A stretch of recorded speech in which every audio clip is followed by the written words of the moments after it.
Are you ready for the line of spring storms that are about to come through? Let's talk about it. Hey guys, welcome to Appalachia's Homestead. Patara with you today. We're going to talk about the tips for safety and preparedness for all of these spring storms that are coming through. Had some folks in my Facebook group asking me to do a video on it, so I'm going to whip this up for you. Hopefully it's going to be put up in time for you to possibly learn something that could possibly help save you and your farm or make things easier when the storms are coming through, because they bring a lot of stress and anxiety if nothing else. So knowing that you have things on hand, things in line, things in order can obviously pull you through better, because we worry a lot. I do. I really am not good anymore in strong weather that could come through today. Just too much at stake, and there's a lot to do, but preparedness can help with that always. Okay, first things first, let's talk about the things that you need to do for you, your home, and your family, okay? What goes on back here, not out there, because this has got to be taken care of first. Make sure that you have somewhere safe to go. That is a no-brainer.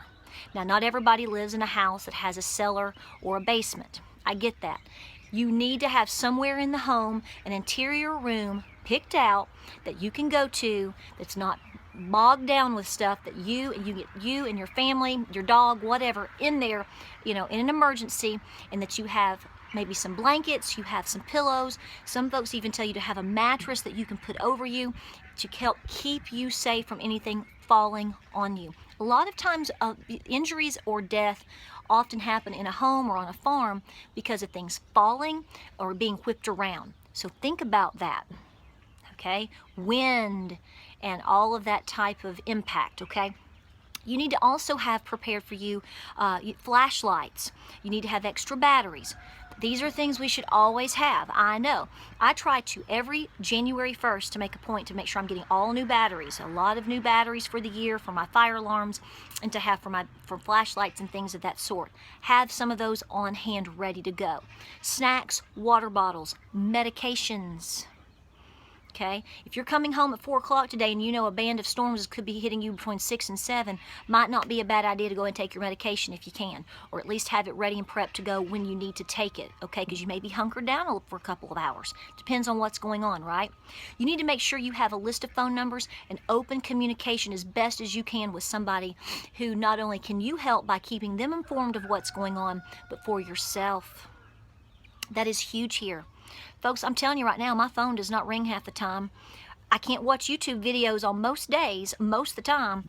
And, you know, if bad wind or rain, or even if it's just some wind and some heavy rain, I don't have Wi-Fi and I don't have satellite TV, and my phone may not ring. So if you know storms are coming into an area where a family member of yours or a friend of yours lives, and you know they're not necessarily getting the latest updates all the time, call them that morning, call them the night before, call them an hour before and say, do you know what's going on? Try your best to have as many lifelines to them. That's why we have several different aspects in terms of trying to communicate with people here. Weather radio, couple of cell phones, even a home phone, even though it doesn't ring half the time. Whatever we can have to try to increase our odds for communication, because knowing, I mean, even if it's just 10 minutes before something can make a big difference, right? Right. Obviously, any snacks, any water bottles and blankets, etc., etc. You should also have an idea of where certain paperwork, you know, maybe you should have a firebox or something important like that where you keep your medical information, your insurance information, and things like that. That's always, you know where these things are. They're always safe in case of fire, flood, etc. Think about all of those things. Be safe. In terms of your farm, some of these things may not apply to everybody. It depends on where you live, what you do, and what you got. You need to already be very well aware of the setup of your land. That's why we tell you when you move to a homestead, especially if you're new to this game or you're new to a property, you need to live there a year or two. Why? Not just to be slow on your skill sets, yes, but it allows you to acclimate yourself to your property. It allows you to evaluate where are the weak spots, because every property has a weak spot. In this situation, where do you flood? If you have found out where you flood, by George, 6 hours before this rainstorm hits you like crazy or whatnot, I would make sure that there are no animals in that pasture. Okay? Very dangerous situation, a flooding situation. Been there and done that. That's why I'm speaking of this. We had a situation where we had severe flooding come through. It's only happened once, and it came through and literally was going to wipe out my area where my pigs are. And there we were in the middle of this massive rainstorm getting them out. It's very dangerous and it's very stressful, and you may not be successful. So you need to know that in advance. Get them out. You need to have things. The main thing that is of major damage to property or injury for you or your animals are things flying around. You don't need things flying around, okay? So if you go out in your yard or you go out by your barn, and there's a million examples of things that are sitting around, something you're cleaning, a cage, cute little yard things that are glass, that are vulnerable to being broken or flown during wind, hail. Hail can do a whole lot, y'all. Oh my gosh. Did the video just go, It is, because you probably heard my phone ringing. The phone was ringing, and then I was going to finish this video, and then this phone is ringing. I've already got folks calling. I had folks call last night, this morning, and now asking, are you okay? What's the weather doing? Do you need anything? Do you know? See what I'm saying?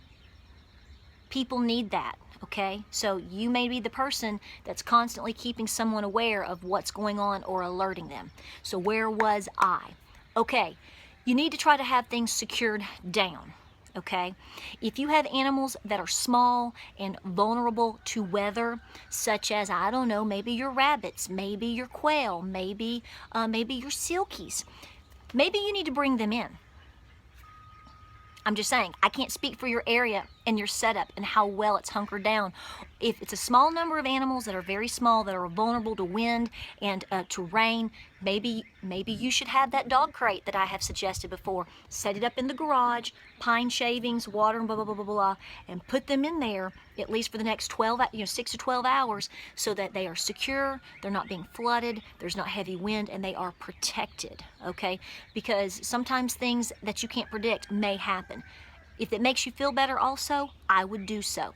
So you want to get things that fly around out of the way. The buckets, all your gardening materials, things that are in the field that you know that really don't have to be there. You can get them out of the way. And if the wind were to whip them around, it could do damage to something. Get them secured somewhere. I don't know where. That's your call there, but you got to get them out of the way.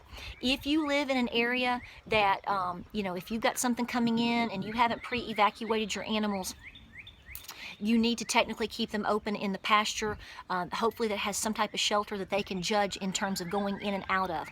That's what I'm going to be doing with my cows. I'm not locking them up. I mean, no way. So they're in an open field. They have room to move. Fortunately, we're not near a whole lot of trees, but still, they have two areas they can go in and get under something. They're smart enough to know.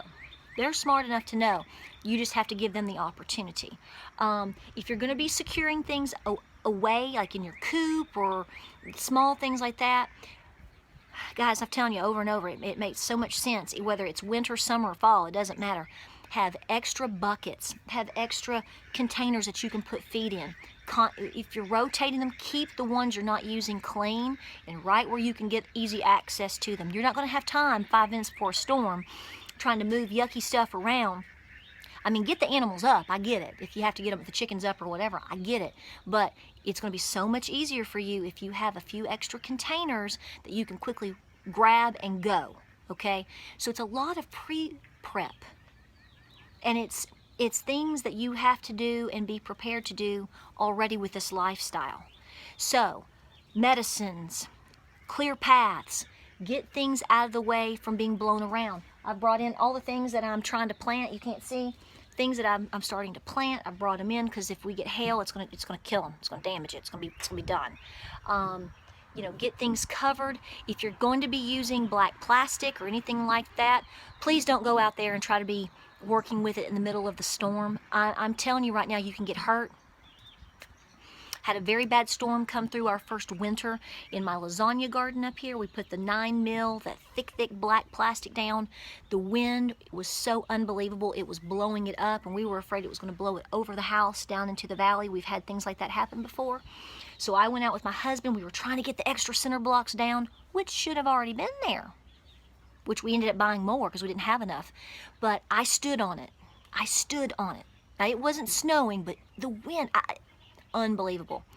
And a wind gust came through, picked that plastic up like a wind sail on a sailboat. Took me with it. Took me with it. I mean up. And just knocked me out on the ground. I was lucky that I didn't hit a center block, hit my head, break my arm, break my hip. I'm dead serious. My husband laughs about it because he was like, he couldn't believe what he saw. But I'm telling you, you're not going to have time to be out there doing it in the middle of it. Be safe. Use common sense. Pre-prep. Call your friends. Call your mama. Call your neighbor. Whatever. Call your old, elderly farmer down the road and make sure he knows.